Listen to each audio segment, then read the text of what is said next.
A long time ago, before civilization had reached the philosophers of Greece and the royalty of Egypt, there was no knowledge on earth at all.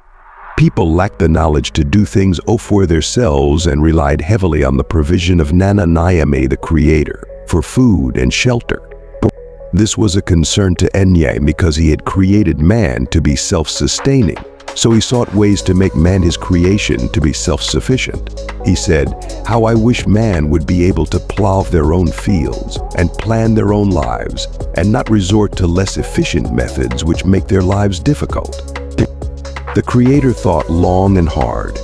He considered his most clever and mischievous creation, Ananse the spider. Ananse was not just any ordinary creature. He was known far and wide for his wit and cunning. Ananse decided to instill the desire of change first into Ananse. He was curious as to what Ananse would do. He put most of his precious wisdom nuggets inside a big pot and hang it on a tree. Everyone had seen the pot as it hung on the tree, but Ananse was the only one curious enough to climb the tree and find out what was inside. When he came down, he narrated to all the creatures in the kingdom how he had found nuggets of wisdom in the pot. In return, Ananse was told about Ananse's great wisdom, which was wider and deeper than any creature could imagine. Ananse knew all the secrets of life.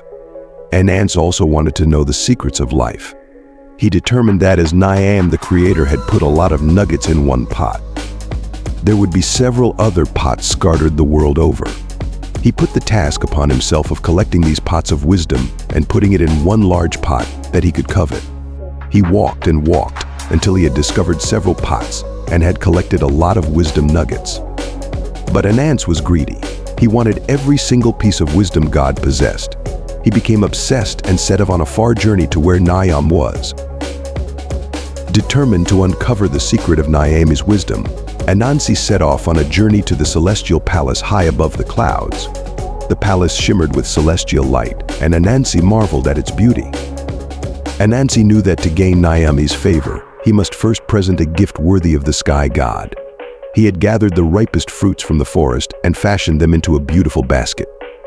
With his gift in hand, Ananse approached the gates of the celestial palace. Ananse welcomed Ananse with a stern expression, but Ananse would not be deterred. He presented his gift with a bow and humbly asked Ananse for the rest of the nuggets of wisdom.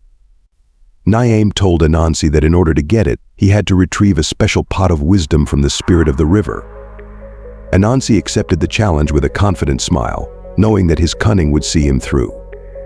Ananse saw through Ananse and smiled sympathetically. "Even though the bulk of wisdom shall be found where I send you, watch out for intelligence in very unlikely places and people. For wisdom can never be the preserve of one person." Ananse did not hear this part, for he had determined in his heart that once he coveted the knowledge like that of Ananse, he would make his abode in the celestial heavens himself. He set off to where the spirit of the river lived. As Ananse journeyed through the forest, he encountered many obstacles along the way. He faced raging rivers, treacherous mountains, and dark caves filled with unknown dangers. But Ananse's cunning and resourcefulness helped him overcome each challenge. At last, Ananse reached the banks of the mighty river, where the spirit of the river awaited him. The spirit was a fearsome creature, with eyes that glowed like embers and a voice that boomed like thunder. But Ananse stood tall, unafraid. He watched itle as the creature made faces and threatening gestures at him. Ananse sat down a long while thinking. Then he got up and began to spin a rather large yarn. It was the largest he had ever spun. After he was done, he removed the pots one by one and showed it to the river god. The creature was furious to learn that someone else had wisdom apart from her. She rushed at Ananse to get the pot from him. She was caught in the big snare that Ananse had spun. It was suffocating her. She was about to die. She begged Ananse to relieve her. "I will release you on one condition. Give me all the wisdom in the pot, and I will give you."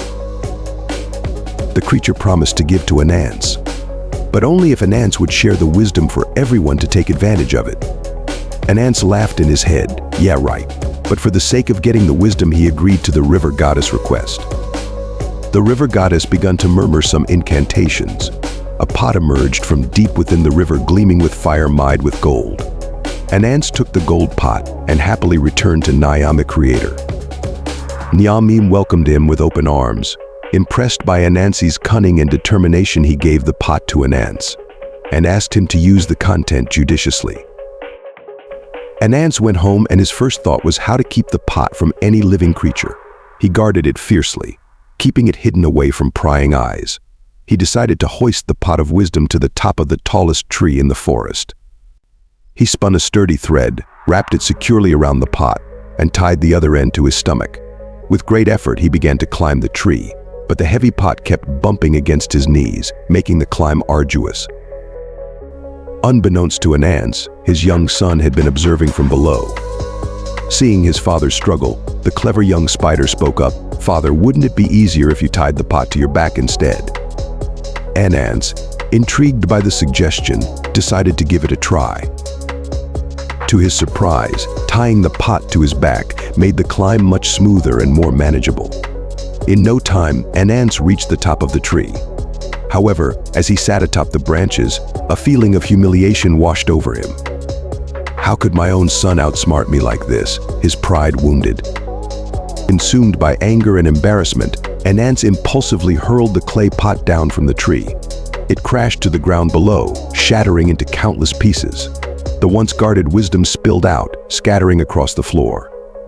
With the wisdom now freely accessible to all, they learned the secrets of farming, weaving cloth, forging iron tools, and countless other skills. And so, thanks to the unintended act of Ananse's son, knowledge was shared among all. As Nyam the creator looked from his celestial palace, he smiled. He knew all along that Ananse was cunning. But he also knew Ananse was greedy, and that would be his undoing. And so the tale of Ananse, the cunning spider, and his quest for wisdom reminds us that with courage, perseverance, and a little bit of cunning, anything is possible. But greed will let you lose everything.